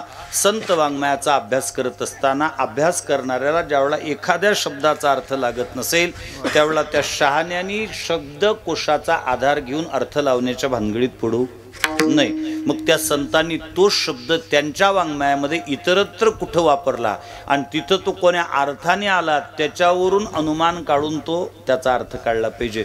फारच मोठी कठीण अनुभव. ज्ञानेश्वरी वाचत असताना पहिल्या अध्याय वाचण्याकरता घेतलात आणि आली होईत वधू करोणी गोत्रजांचा वसोटा होईल दोषाचा मज जोडीला अशी तो हातीचा दुर्युषी. मग इथं वधू शब्द आला, मग शोधायचा वधू म्हणजे काय, वधू म्हणजे काय, वधू म्हणजे काय. मग शब्दकोशात निघाला वधू म्हणजे मारणे, वधू म्हणजे मारणे केला त्यांनी पाठ वधू शब्द. वधू म्हणजे मारणे, वधू म्हणजे मारणे, वधू म्हणजे मारणे. आणि मग आला 13व्या अध्यायामध्ये आली तिथं होई वधूवराची मिळणी वराळिया लुगडी लेणी. आता तिथं काय वधू म्हणजे मारणे का, तिथं वधू म्हणजे नोरी होते. फार मोठी पंचायत आहे मराठी भाषेची. बरं इथं तर 12 अध्यायाचं अंतर आहे. पहिली ओळी पहिल्या अध्यायातली, हे 13व्या अध्यायातले आहे. काही काही तो ओळी अशा आहेत एकाच ओळीत तो शब्द 2दा आला आणि 2 अर्थाने आला. 12वा अध्याय उघडा क्लेशोदिकतरस्तेषा मग व्यक्ता सक्तचेतसाम अव्यक्ता ही गतिर दुःखम देहवत बीर वाप्यते. त्याच्यात ओळी लिहिली ज्ञानवारांनी. योगाची आवाटा जे रिगाले गा सुबटा तया दुःखाचाची वाटा. भागा आला, कोणता शब्द डबल आला? वाटा. एकाच ओळीत पण 2 अर्थाने आला. योगाच्या वाटा म्हणजे रस्त्याने आणि त्या दुःखाचाची वाटा म्हणजे हिस्सा. इथं हिस्सा आणि फार मोठी पंचायत होते ना. श्री माधवा वाचुनी आन देवा भजे तरी हो मज आन देवा. एकाच याच्यात आन डबल आला. पण श्री माधवा वाचून आन म्हणजे शिवाय आणि भजे तरी हो मजा आन म्हणजे शपथ. अशी अडचण जाते. तसा गाऊ हा शब्द 2 अक्षराचा आहे, पण काय गाऊ हेच स्पष्टीकरण नसल्यामुळे मग प्रमाण शोधले पाहिजेत. गाऊ या पदाचे जे काही वाङ्मयात प्रमाण आहेत संतांच्या तिथं शोधलं पाहिजे. गाऊ म्हणजे काय? रामकृष्ण गीती गात, रामकृष्ण गीते गात,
रामकृष्ण गीती गात. सेवेकरता निवडलेला अभंगन हा अभंग जवळपास सख्खे भाऊ दिसतात. गाऊ काय? रामकृष्ण गीती गात टाळ चिपुड्या वाजवी छंदे आपुल्या नाचत नाचो आणि जिकडे पाहे तिकडे सर्वमय गोविंद जनी वनी अवघा देव. काय गाऊ? रामकृष्ण गीती गात. नाथ महाराज म्हणतात सुखे शेवू ब्रह्मानंदा गाऊ राम नाम सदा नवी मग बाधा काळदूत. महाराजांनी प्रमाण दिलं. गाशी तरी एक विठ्ठलची गाई नाही तरी ठाई राहे उगा किंवा एक गाऊ आम्ही विठोबाचे नाम आणि कापे काम नाही आता, किंवा ज्ञानोबर म्हणतात टाळा टाळी लोपला नाद अंगो अंगी मुराला छंद भोग भोगिताची अटला भेद ज्ञान गिळोनी गावा गोविंद गा तुझे नाम गाऊ आता तुझे रंगीना तो था तुझे रंगीना तो था तुझे रंगीना तो था तुझे नाम गाऊ आता तुझे रंगीला आता तुझे रंगीला आता तुझे रंगीला आता गाऊ, पण काय गाऊ? तुझे नाम गाऊ आता, किंवा गुण गाईन आवडी. काय गायचं? एक तर देवाचं नाम गायचं, नाही तर देवाचे गुण गायचे. तुकोबारायांनी देवाला सांगतात देवा आम्ही गाऊ, कारण बराच वेळा आपला गाऊतच चालला 2 अक्षरामध्ये, पुढं तरी थोडं सरकलं पाहिजे. म्हणजे ठीक आहे महाराज, आनंद आहे तुम्ही गाऊ म्हणता, त्याच्यात आम्हालाही आनंद आहे. कारण निजल्यानी गाता उभा पांडुरंग बैसल्या कीर्तन करिता डोले. तुकाराम निजल्याने ज्यावेळा गातोत ना त्यावेळा आमचा पांडुरंग उभा असतो, आणि आम्ही ज्यावेळा उभ्याने बोलतो ना त्यावेळा तो बैसून असं डोलत असतो. त्यामुळे आनंद आहे महाराज तुमच्या गान, मला आम्हालाही ऐकायला बरं वाटतं. अधिक काय करणार म्हणजे नाचू, मी काय करू नाचू. बऱ्याच लोकांच्या भुवयात आणल्या गेल्या असतील की चला तुकोबारा आपल्याच मताशी पुरस्कृतेत. का अलीकडच्या काळात नाचण्याचं इतकं फॅड आलं, आता इतकं फॅड आलं की बऱ्याचदा आम्ही कीर्तनकार लेट होतो त्या नाचांमुळे, नाही का. बऱ्याच मिरवणुकीमध्ये येतात. म्हणजे पूर्वीच्या काळी नाचणी ही परंपरा फक्त देवापुढं हरिपाठात दिंडीतच होती. आता नाचणी ही परंपरा इतकी फोफावली, इतकी फोफावली, जवळपास अंत्ययात्रा वगळता जवळपास सगळ्याच यात्रेमध्ये नाचणे चालू आहे.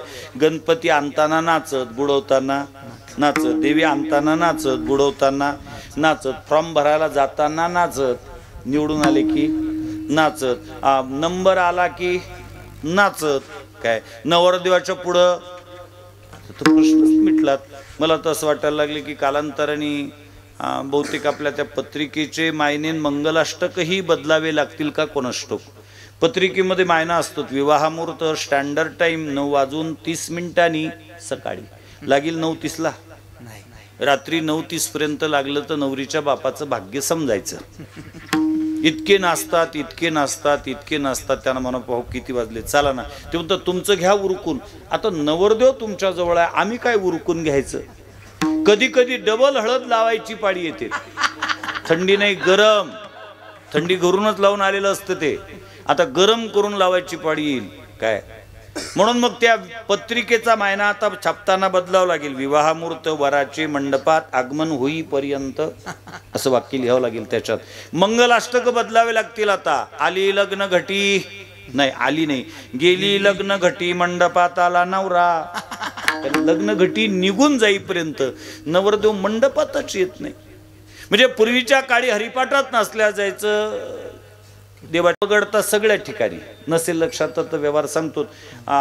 निंबाचे 2 प्रकार, एक गोळ निंब, दुसरा कडुनिंब. त्या गोळ निंबाला दुसरं नाव आहे एक, आता त्याचं नाव कळीपत्ता. म्हणजे त्याला कळीपत्ता का नाव पडलं कोणास ठाऊक, सार्थ नाव आहे. म्हणजे पूर्वीच्या काळी ते फक्त कळीच्याच भाजीत टाकल्या जायचा म्हणून कळीपत्ता. आता तर तो इतका पराक्रमी झाला की बासुंदी वगळता जवळपास सगळ्याच पदार्थात गेला तो, बासुंदी वगळता. आमचा तो इतका पाला पडतो त्या पाल्याशी. सकाळी उठल्याबरोबर ते पोहे आले की त्याच्यात पोहे शोधावं लागतात, नाही का. पहिल्यांदा ते पाले जमा करावं लागतात. मग जास्तच झालं तर ती बाई म्हणते महाराज तुम्हाला डायबिटीज आहे ना, आरोग्याकरता अत्यंत चांगला. म्हणजे पोहे टाकलेच कशासाठी त्याच्यात, नाही का. नुसता तो जरी मांडला असता तरी चालला असता. पूर्वीच्या काळी कलर बुंदीत टाकल्या जायचा. क्विंटल भरायचे असेल तर किलोभर लाल गुलाबी असं काहीतरी. आता जवळपास सगळ्याच याच्यात कलर गेला. म्हणजे मूळ पदार्थाचा रंग खाणाऱ्याच्या लक्षात येऊ नये याच्याकरता यांनी तो पराक्रम चालू केला. तसं पूर्वीच्या काळी नाचणी ही परंपरा एका विशिष्ट ठिकाणी होती, आता सगळ्याच ठिकाणी. आणि त्याच्या पुढे बोलू का, जन्माला आल्यापासून मरेपर्यंत प्रत्येकच व्यक्ती नाचत असतो. प्रत्येक व्यक्ती त्याचा स्वभावच आहे नाचणे. फक्त दुर्दैव एवढं आहे, प्रत्येकाच्या नाचण्याचं ठिकाण वेगळं आहे. आम्ही नाचणं कधीपासून चालू करतो, आम्ही ज्यावेळेला 7-8 महिन्याचे असतो ना तेव्हापासून नाचणं चालू होते. पाळण्यात टाकलेलं असते, आई काम करून येते, बाळाचं मुख पाहते आणि त्या बाळाला आई दिसली की लगेच असं असं हात हलवायला सुरुवात करते. आणि मुलाच्या प्रत्येक कृतीची कौतुक करावते आईने. तिनं ते असं हातपाय हलवताना पाहिलं की लगेच जायचं, सखूबाई म्हणजे काय म्हणता गंगूबाई, माझा मुलगा नाचायला, माझं बाळ नाचायला सुद्धा लागलं. अहो नाचण्याचं कौतुक करते, नवल नाही. वैकुंठ श्री जगन्नाथांना पवार म्हणायचे, एक बाई शेजारच्या बाईकडे गेली, म्हणजे सखूबाई म्हणजे काय म्हणता गंगूबाई, माझा मुलगा आहे ना शिव्या सुद्धा द्यायला लागला. ते हसले, म्हटले हसू नको. हा, आमच्या म्हातारपणात जे करायचं आहे त्याचा अभ्यास त्याने आतापासूनच चालू केलाय. ते अधिक असले, म्हटले तुला काय कळतं का, तोही बगर ट्युशनचा, ट्युशन नाही काही नाही. आणि काय कौतुक करू माझ्या पोराचं, एक शिवी डबल देईल तर शपथ. गल्लीतून गेला की रोज नवीनच व्हेरायटी आणते, डबल देतच नाही. म्हणजे शिव्याची जर कौतुक करत असेल तर नाचण्याचं कौतुक साहजिक आहे. ती सखूबाई विचार करते, आज तिचं आहे उद्या आपलं आहे, आपण जाऊ तिथपर्यंत. मग ती सखूबाई येते आणि त्या बाळाला म्हणते, बाळ नाच बरं. बाळ नाचते का, तुकोबाराही वर्णन करतात गाथेमध्ये. तुका म्हणे बाळ माते पुढे नाचे, तुका म्हणे बाळ माते पुढे नाचे, तुका म्हणे बाळ माते पुढे नाचे, तुका म्हणे बाळ माते पुढे नाचे. बोला आणि काचे नावडती, बोला आणि काचे नावडती, तुका म्हणे बाळ माते पुढे नाचे, तुका म्हणे बाळ माते पुढे नाचे. जगद्गुरु म्हणतात तुका म्हणे बाळ नाचे पण कुठे, माते पुढे. कोणा पुढे ना नाचे. मी फरक सांगू का, माते पुढे नाचे ते बाळ आणि कोणाही पुढे नाचे तो बाळ्या. बाळातला आणि बाळ्यातला फरक लक्षात घेत जा. बाळ असेल तर माते पुढेच नाचे, फक्त ते दुसऱ्याच्या पुढं नाही नाचत, ते तिच्या पुढं. आणि कौतुक तिनेच करावं, मी नाही बोलत, ज्ञानोबराय बोलतात 9व्या अध्यायामध्ये, ना तरी बालक बोबडा बोली, का वाकुडा विचुका पाऊली, ते चोज करोनी माऊली रिजे जेवी. बालक असतं बोबळ बोलायला लागतं, ते भाकरला भाकर नाही माकर म्हणतं, आईला मा म्हणतं, मा मला माकर दे असं म्हणतो. आई म्हणते, पहा ना माझा पोरगा किती सुंदर गाते. अजित कडकडे नाही तो, ऐकणारी आई पाहिजे, तिला त्याचं गाणं वाटते. आणि ते 5 पावलं टाकताना 10 ठिकाणी पडते. आई म्हणते, पहा ना माझं बाळ कसं नाचते. नाच नाही का बेवड्यासारखं चालतं बघते, पण पाहणारी आई असली तर ते वाकडं तिकडं चालणं तिला नाचणं वाटते, तर बोबळं बोलणं तिला गायन वाटते त्या मुलाचं. आणि म्हणून मग ते बाळ आईच्या पुढं नाचते. ते थोडं मोठं झालं की गल्लीत नाचते, मग गणपतीच्या पुढं नाचते, मग ते गॅदरिंगमध्ये नाचते, त्याच्या पुढं मोठं झालं की पडद्यावर नाचते, त्याच्यापेक्षा मोठं झालं की नवरदेवाच्या पुढं नाचते. मी एक दिवस असं सगळा विषय सांगत होतो आणि एक श्रोता आला, बघ कीर्तन झालं, म्हणजे महाराज आम्ही तुमच्यासमोर माईक देतो, आम्ही ऐकतो, याचा अर्थ तुम्ही काही सांगितलं चालेल का. म्हटलं काय झालं, काही चुकलं का. नाही तुम्ही काय सांगितलं, जन्माला आलेला प्रत्येक व्यक्ती नाचत असतो. म्हटले हो, पठ्ठ्या नाही नाचला. म्हटले म्हणजे कसं काय. मी जन्माला आलो बाळंतरोगाने, आई मेलीमुळे आईच्या पुढं नाचलो नाही. म्हटलं ठीक आहे. आम्ही हरिपाठात कधी नाचलो नाही, गणपती उत्सवात देवरात्र उत्सवात मंडळातच जात नाही आपण, तिथंही नाचलो नाही, गॅदरिंगमध्ये नाचलो नाही, नवरदेवाच्या पुढं नाचलो नाही, कोणाच्या मिरवणुकीत नाचलो नाही. तुम्ही कसं काय म्हणता प्रत्येकच जण नाचत असते. शब्द मागं घ्या. म्हटले मागं नाही घेत गड्या, आळनावाचा का होईना, छलांग मारली की काही ना काही घेऊन आल्याशिवाय राहणार नाही, मग सिद्ध करून द्या. म्हटलं गड्या तू माईच्या पुढं नाचला नसेल, हरिपाठात नाही, दिंडीत नाही, देवाच्या पुढं नाही, गणपतीच्या पुढं नाही, देवीच्या पुढं नाही, मिरवणुकीत नाही, गॅदरिंगमध्ये नाही, तरी एका ठिकाणी नक्कीच. काहीच नाही बोललो बॉबी,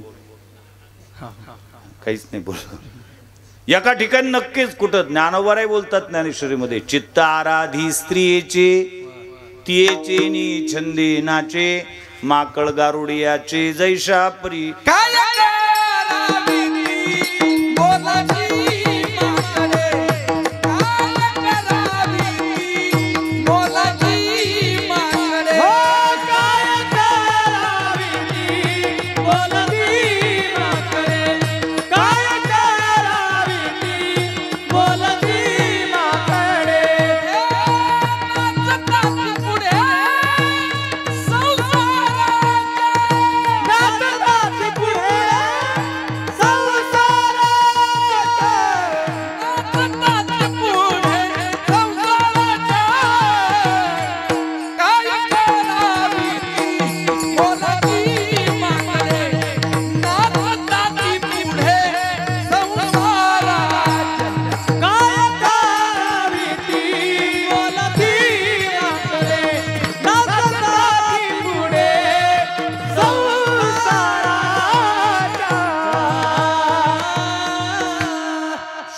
भेद आहेत प्रमाणामध्ये. काय करावी ती 32 लक्षणे आणि काय ती करावी मोलाची माकडे.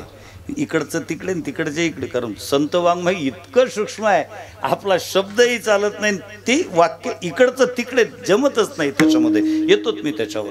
ज्ञानोबरांचा चित्त आराधी. महाराज लोक बसलेले आहेत बुवा. आराधने हा शब्द कुठं लागतो? मारुती देवची आराधना, शिवजीची आराधना, विष्णूची आराधना, मंदिरातल्या देवीची, मुद्दा म्हटलं मी, मंदिरातल्या देवीची आराधना. ज्ञानोबर आहे याच्यापैकी कुठलं सांगतात? नाही नाही, ना मारुती बा, ना शिवजी, ना भगवान विष्णू. चित्त आराधी स्त्रियेचे तियेचे नि छंदे नाचे. आणि दृष्टांत दिला माकळ गारुडियाचे जैशा परी. त्या गारुड्याकडे माकळ असते आणि ते माकड नाचते, पण तसं नाही नाचत. गारुड्यानी सांगितलं तर नाचते आणि ते त्याच्याच्यानीच नाचते. जिशिका बंदर उसीने नचाना. जिशिका बंदर उसीने नचाना. नाही तर ते बांदर दुसऱ्याला फाडून खाते. कीर्तनकार का असे ना, नाही शक्य. ते तिनेच नाचवलं पाहिजे. म्हणून तुकोबारे संतापून बोलतात, काय ती करावी मोलाची माकडे. नाचता ती पुढे संसाराच्या, म्हणजे संसाराच्या पुढं नाचणारी जे आहेत त्याला सांगितलं बडू नसेल कुठं.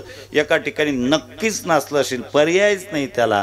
पण नाचावं कुठं? तुकोबारे जे नाचू म्हणतात, तुकोबाऱ्याला नाचू या पदाकरता कुठलं ठिकाण अभिप्रेत आहे? समग्र संत वाङ्मयाचा दांडोळा घेतल्यानंतर लक्षात येतात.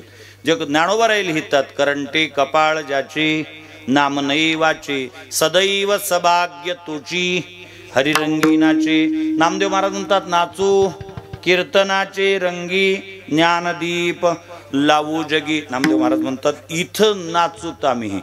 नाथ महाराजांनी सुद्धा नाचण्याचं ठिकाण सांगितलं, धन्य जगी तोची एक हरिरंगी नाचे. जगद्गुरु तुकोबारे सुद्धा सांगतात, करोत तपादी साधने, करोत तपादी साधने.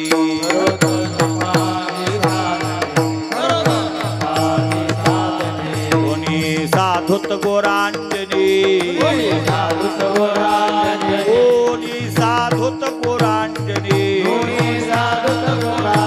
आम्ही नवजोतया वाटा, आम्ही नवजोतया वाटा, आम्ही नवजोतया वाटा, आम्ही नवजोतया वाटा, आम्ही नवजोतया वाटा, आम्ही नवजोतया वाटा, आम्ही नवजोतया वाटा. तो पंढरी तो हाटा,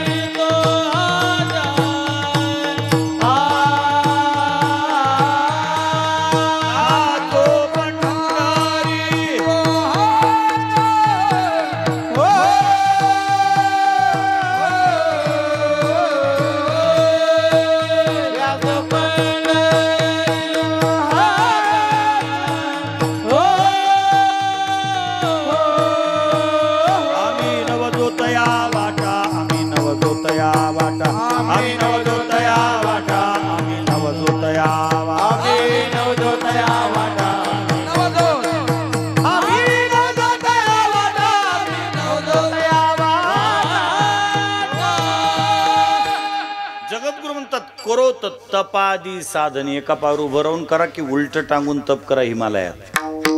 कोणी साधोत गोरांजने. नाना प्रकारचे व्रत आहेत, करोत ते. आम्ही नवजोतया वाटा. तुम्ही काय करणार? नाचो पंढरी चोहटा. पंढरपुरामध्ये चौका चौकामध्ये फक्त आम्ही काय करू? नाचू. नाचणे हे भक्ती क्षेत्राचं, भक्तिशास्त्राचं अविभाज्य अंग आहे. परमार्थात उतरलेल्या प्रत्येक व्यक्तीला नाचता यावं, पण त्या नाचण्याला मर्यादा असाव्यात. नाचण्याला विरोध नाही आमचा. आमचा बाप नाचला गोकुळात असताना.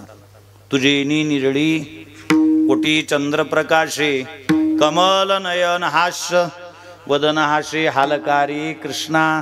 गवळणीने म्हणावत. आणि घडिये घडिये घडिये गोज बोलकारे. कृष्णा नाच हालकारे आणि डोलकारे. आणि हालत असताना डोलत असताना घडिये घडिये गुज बोल का रे. मी बाबूराव बोलतो नाही, गुज बोल का रे.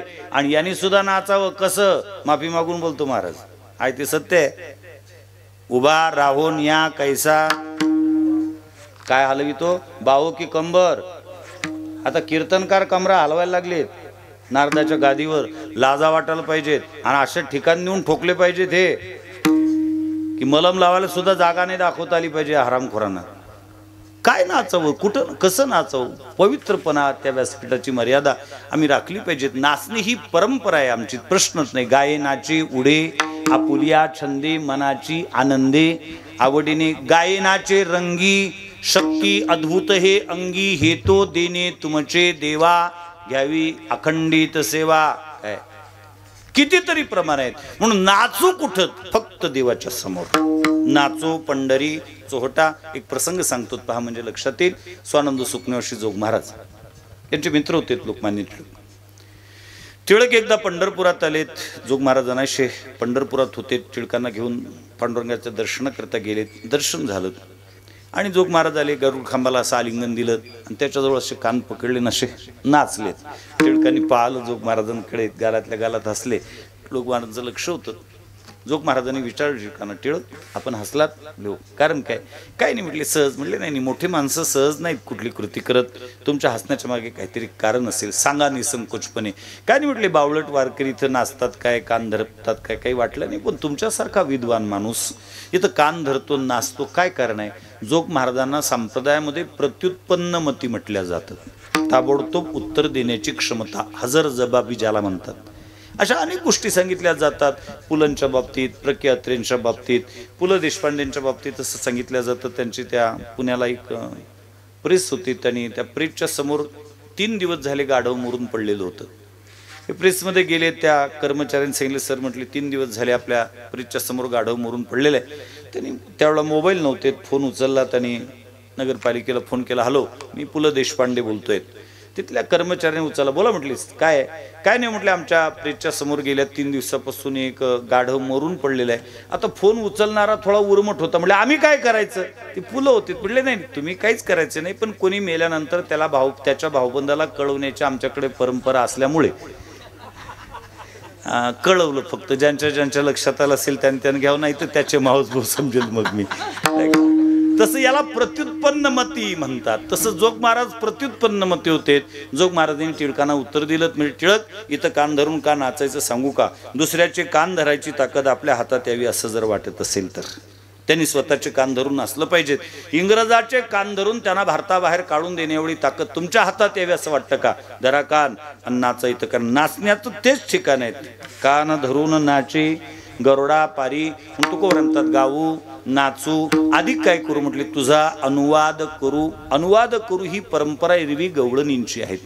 ऐशा गवळणी त्या बोलती परस्परी. त्याचं कारणही तितकंच महत्वाचं आहे. एक विषय तो सकळांचा हरी, एक विषय तो सकळांचा हरी, एक विषय तो सकळांचा हरी, एक विषय तो सकळांचा हरी.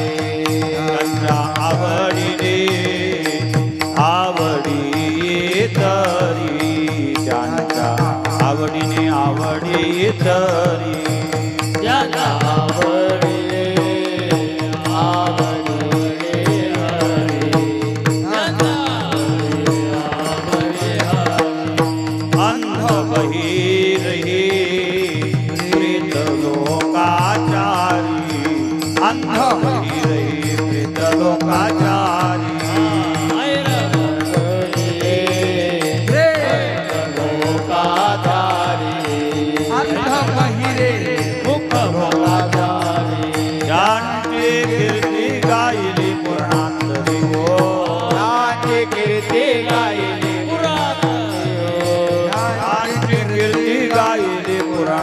तरी वो कीर्ती गायले पुराणी हो.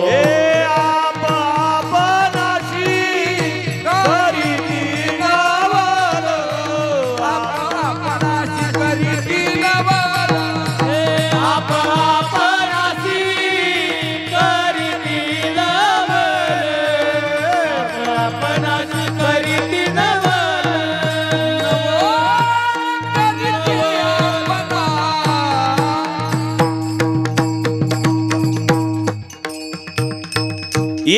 विषय तो सकळांचा हरी. जगतामध्ये 3 प्रकार पाहण्याकरता मिळतात. एकाचे अनेक विषय, अनेकांचे अनेक विषय आणि अनेकांचा एक विषय. एकाचे अनेक विषय त्याला प्रापंचिक म्हणावं, अनेकांचे अनेक विषय त्याला राजकारणी म्हणावं आणि अनेकांचा जिथं एक विषय होतो त्याला पारमार्थिक म्हणावं. राजकारण म्हणजे प्रापंचिकाचं वैशिष्ट्य आहे. एकाचेच अनेक विषय असतात. एकाचे अनेक विषय म्हणजे सांगण्याकरता वेळ नाही माझ्याकडे, एकच वाक्य सांगतो. असे बरेच आहेत की ज्यांना दूध होईपर्यंत चहा चालतो. दूध होईपर्यंत एकाचे अनेक विषय. ब्रँडेड नाही मिळाला माल, गावरान चालतो. एकाचे अनेक विषय, अनेकांचे अनेक विषय. आता ओटेच सजलेले असतात निष्काम कर्मयोगी संतांचे. काय चर्चा त्या ओट्यावर? का कोण निघते? दादासाहेब निघतात. काय का दादासाहेबाला 3 खेड्याच्या पलीकडे ओळखते कोणी. काकासाहेब निघतात. काकासाहेब तो म्हणजे काकाला कोण विचारते रे 4 खेड्याच्या पुढं. अण्णासाहेबाचं फिल्डिंग पाहिलं का तो किती आहे. निदान लेको एका ओट्यावर बसून तर एकाचं नाव घेत जा रे. वेगवेगळ्या ओट्यावर बसत जाणार वेगवेगळ्या विषयाचे नाही. एकाचे अनेकांचे अनेक विषय त्याला राजकारण म्हणावं आणि अनेकांचा जिथं एकच विषय होतो त्याला परमार्थ म्हणावं. पंढरपूरची यात्रा 20 लाख भरो का 50 लाख भरो, जयहरी झाला की पहिला प्रश्न काय असते? पराठी पेरली काय? कोणत्या? नाही का जयहरी कधी आली? काल. झालं का दर्शन? हो. किती तासात? 15 तासात. आता कुठं चालेल? डबल नंबर लावायला. याला परमार्थ म्हणतात. अनेकांचा एकच विषय. गवळणी गोकुळातल्या दुपारी एकत्रित यायच्या आणि चर्चा करायच्या. आता अलीकडच्या काळातल्या गवळणी चर्चा करतात म्हणा, पण अलीकडच्या काळातल्या गवळणीची चर्चा आणि त्या गवळणीच्या चर्चेमध्ये खूप मोठा फरक होतात. अलीकडच्या गवळणी एकत्रित येतात दुपारी. काय सकोबाई तुझं कसं काय? म्हटलं माझं मेलीचं नशीबच फुटकं. म्हटलं काय झालं? तुझ्या बापाने एवढा मोठा बंगला पाहून दिला. म्हटलं बंगला पाहूनच दिलं फक्त. मग काय झालं? आमचे हे सकाळी 10ला गेले की संध्याकाळी 6लाच परत. दिवसभर एकटी असते बंगल्यात. बंगला मला पाहते मी बंगल्याला पाहते. शर्ट टाकून चाटायचा का तो? दुसरी म्हणते तू तरी भाग्यवान आहेस, तुझे सकाळी 10ला जातात आणि संध्याकाळी 6ला. म्हणजे तुझं कसं? आमचे कधी जातात आणि कधी येतात. कधी बंदोबस्त लागेल ना, दिवाळी घरी ना, दसरा. निदान बोंबा मारायला होळी तर शिमगा तर घरी व्हावं की नाही, शिमगाई घरी नसते. माझं तर मेलीचं नशीबच फुटकत. तिसरी यांच्यापैकी कोणाची तरी असेल. ते म्हटले बाई तुम्ही दोघी सुखिया, माझं तर मेलीचं नशीबच फुटकं. म्हटले कसं काय? आमचे हे कार्तिक पौर्णिमेला थैली घेऊन निघाली की चैत्र पौर्णिमेशिवाय घरीच नाही. याचा काला त्याची सुरुवात, त्याचा काला त्याची सुरुवात. काय चौथी जे होती ती चौथी त्याच्यापेक्षा वेगळी होती. म्हटले बाई तुम्ही तिघी सुखिया. एकीचे सकाळी 10ला जातात संध्याकाळी 6ला येतात. एकीचे कधी जातात कधी येतात. एकीचे कार्तिक पौर्णिमेला गेले की चैत्र पौर्णिमेलाच येतात. तुझं कसं काय? म्हटले माझं तर मेलीचं नशीबच फुटकं आहे. आमचे हे जातातच नुसते पाहून मला आणावं लागते. कुठल्या गल्लीत कुठल्या गटारात पडलेले आहेत. मी एक माफी मागून शब्द प्रयोग करेल पण वस्तुस्थिती सांगतोय. नुसत्या सिंदखेडातली नाही, नुसत्या चिखली तालुक्यातली नाही, विदर्भातली नाही, महाराष्ट्रातली नाही, जगाच्या पाठीवरची कुठली स्त्री स्वतःच्या नवऱ्याच्या बाबतीत चांगलं बोलताना दिसत नाही. वाक्य पूर्ण नाही झालं बरं अजून. जगाच्या पाठीवरची कुठलीही स्त्री स्वतःच्या नवऱ्याच्या बाबतीत चांगलं बोलताना दिसत नाही, पण ती तिच्या नवऱ्याशिवाय बोलत नाही, हीच तिचं पातिव्रत्य असतं. तसं गोकुळातली एकही गवळण देवाच्या बाबतीत चांगलं बोलताना दिसत. गाराने सांगा ना कोणी केलेत सांगितलेत. एक तरी तक्रार गवळ्याची आहे का? नाही. एक आहे गोपाळांची, फक्त माती खाल्ल्याची. मी बरेच दिवस चिंतन करत होते या गोष्टीचं. लोणी खाल्ल्याची तक्रार गोपाळ करत नाहीत. त्या मंडळात हेही होतं. त्याच्या घरात नंबर लावला तरी ते सांगत नव्हतं की रात्री आमची टीम आली होती म्हणून. पण माती खाल्ल्याची तक्रार मात्र शिष्टमंडळ जाते आणि यशोदेला सांगते तुझ्या कन्हैयानी माती खाल्ली आहे का? मी विचार केला. लोणी चोरल्याची तक्रार करत नव्हते कारण त्यांचा हिस्सा त्यांच्यापर्यंत पोहोचत होता आणि माती एकट्याने खाल्ली. तुम्हाला काय वाटते आपल्या देशात जे पत्रकार परिषदेत भ्रष्टाचार येतात तितकेच भ्रष्टाचार होतात काय? हे तर हिमनगाचं एक टोक आहे फक्त. बाकीचे काय येत नाहीत. अगोदरच खोके पोचले की ते भ्रष्टाचार पत्रकार परिषदेत येत नाहीत आणि ज्यांचे पोचले नाहीत ते येतात फक्त. पण सगळ्या तक्रारी कोणाच्या आहेत? गवळणीच्या. यशोदी कृष्णाला सांगावी गोकुळी राहावे का जावे. सगळ्या तक्रारी यशोदेकडे ज्या आहेत त्या गवळणींच्या आहेत. त्या देवाला चांगलं म्हणत नाहीत पण देवाशिवाय बोलत नाहीत. मग अनुवाद ही परंपरा गवळणींचे. तुकाराम म्हणतात गाऊ नाचू तुझा अनुवाद करू. 3 शब्दामध्ये आपला वेळ संपलाय. पुढचा अभंग फार मोठी पंचायत आहे, मलाही पुढं जायचं आहे. तसे आता अलीकडच्या काळामध्ये संप्रदायामध्ये महाराज बरीच परंपरा आली. महाराष्ट्रातले संप्रदायातले नामवंत कीर्तनकार त्यांचा जर विचार केला तर ते कीर्तनाकरता अभंग फक्त लोकांनी मारू नये म्हणूनच घेतात. लोक मारतील. ती अभंगावर इतकं प्रेम करतात, इतकं प्रेम करतात की 2-2, 3-3 तास कीर्तन करतात, पण अभंगाला धक्का लागू देत बिलकुलच नाही. 1.25-2 तासानंतर येतात. कुठला होता आपला अभंग? कशाला? तुमच्या जिल्ह्यातली गोष्ट सांगतो, गावाचं नाव नाही सांगत. आता माझा सप्ताह होऊन गेला या बुलढाणा जिल्ह्यात चिखली मेहकर तालुक्यामध्ये. तिथे कीर्तनकार आले आणि त्याने अभंग घेतलं. सुंदर माझे जाते गे, असं हातगीत फिरून त्यांनी तो म्हटला. जसं ते जातं जड झालं मला, तसं वाटलं की हातभार लावू लागावं आपण. आणि त्यांनी सांगितलं हा अभंग महाराष्ट्रात लाखो कीर्तनकार आहेत, पण माझ्याशिवाय कोणी घेत नाही. मीच हिम्मत केली. मलाही बरं वाटलं. म्हटलं आपण ऐकूत. महाराज खरंच सांगतो 2 तास दळलं त्यांनी, पण पीठच नाही पडलं. पीठ कुणीकडे गेलो कोणास ठाऊक, आहे का? मग अभंग घ्यायचा तो. आता मी पहिल्या अभंगाच्या एका चरणाचा पूर्वार्ध सोडवला. बाकी 3.5 सोडले तर चालतील बहुतेक. आता असं परंपरा अस्तित्वात आली म्हणून. पण मी तसा नाही. मी शब्दशः अर्थ सांगून जाईल. तुकोपर्यंत देवा गाऊ नाचू आणि तुझा अनुवाद करू. त्याचा परिणाम असेल जिकडे पाही तिकडे सर्वमय गोविंद. मी जिकडे जिकडे नजर टाकेल मला तिथं तिथं तुझं दर्शन होईल. ही पारमार्थिक क्षेत्रातील सर्वोच्च अवस्था आहे. ही अवस्था भक्ती क्षेत्रामध्ये पौराणिक इतिहासाचा धांदोळा घेतला तर दोघांना प्राप्त होते. एक तर दैत्याला नाही तर भक्ताला. दशमस्कंदाच्या पूर्वार्धामध्ये पहिल्यांदा ही अवस्था प्राप्त झाली ती कंसाला. अजा सर्प न्यायी कीटक भ्रमर दिसती नारी नर कृष्ण रूप नामा मने भये लागले शे ध्यान अंचराचरी कृष्ण दिसतसे. हे भयामुळे त्याला चराचरात कृष्ण. आणि गोपिकांना कहा पगडारू देखे अनेरा देखे तो सब वहिने घेरा. ही स्थिती झाली होती भक्तीमुळे. तुकोबारे म्हणतात मला भक्तीमुळे ही स्थिती प्राप्त झाली. आणि त्याची अभिव्यक्ती जगद्गुरु तुकोबारे देवाच्या समोर करून दाखवतात अभंगाच्या दुसऱ्या. आनंद रे विठोबा झाला माझे मनी, आनंद रे विठोबा झाला माझे मनी, आनंद रे विठोबा झाला माझे मनी, आनंद रे विठोबा झाला माझे मनी. देखिले लोचने विटे सहित पाऊले, देखिले लोचने विटे सहित पाऊले, देखिले लोचने विटे सहित पाऊले,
सद्गुरु तुकोबा म्हणतात, आनंद रे विठोबा झाला माझे म्हणी.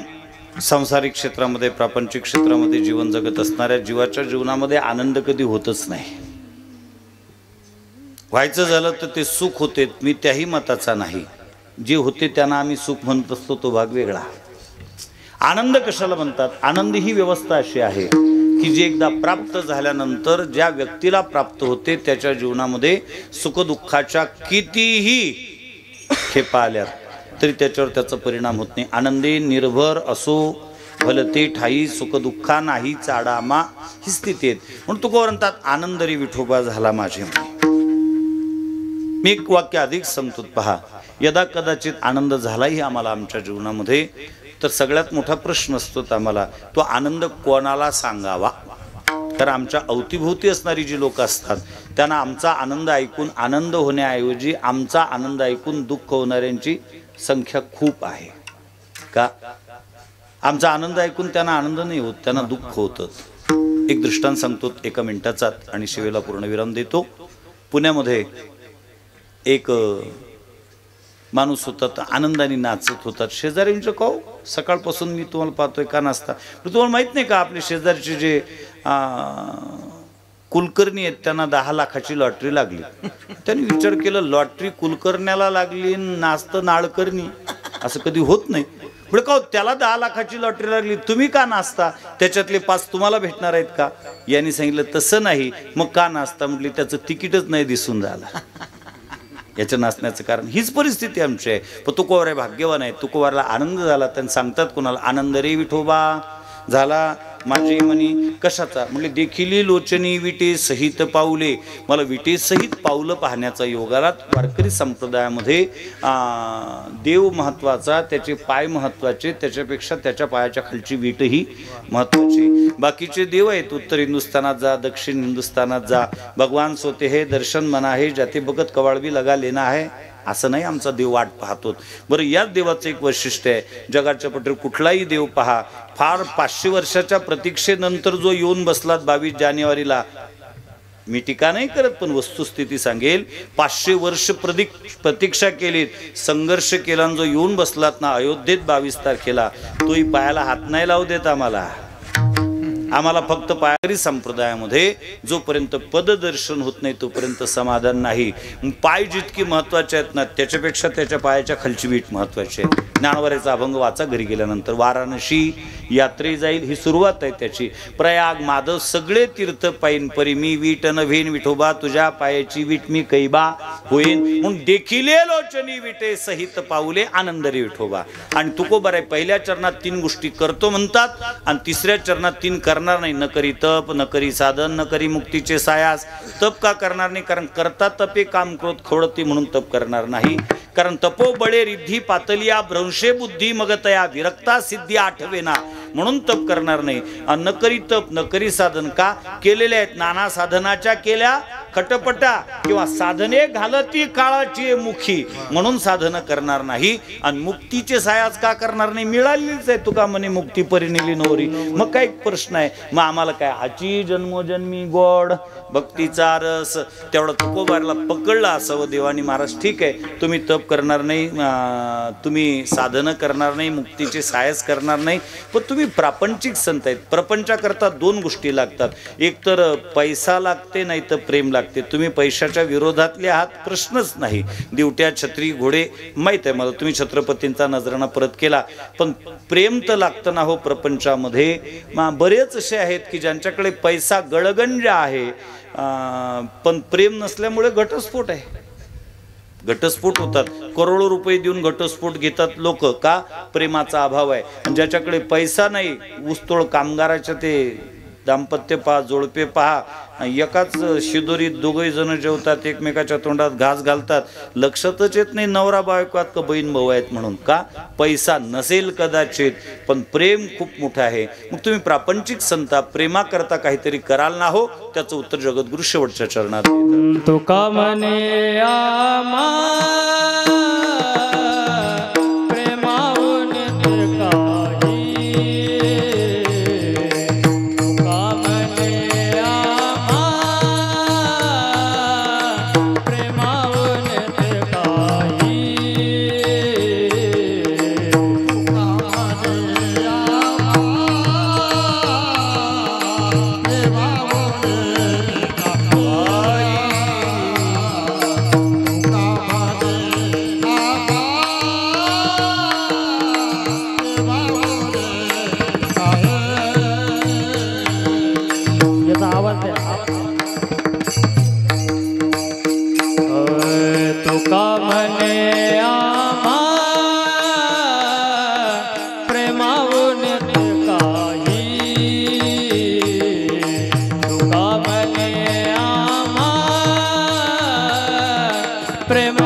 पाऊले पाऊले देखिले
बाबुले हे आनंद रे विठोबा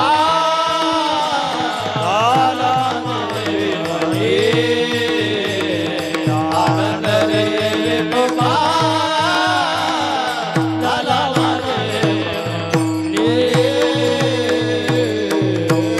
ज्ञानेश्वर मावली नाराज मावली जय ज्ञानेश्वर मावली नाराज मावली जय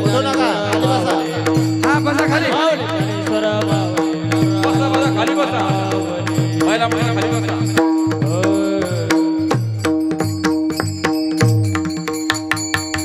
बहुतेक बऱ्याच ठिकाणी होईपर्यंत थांब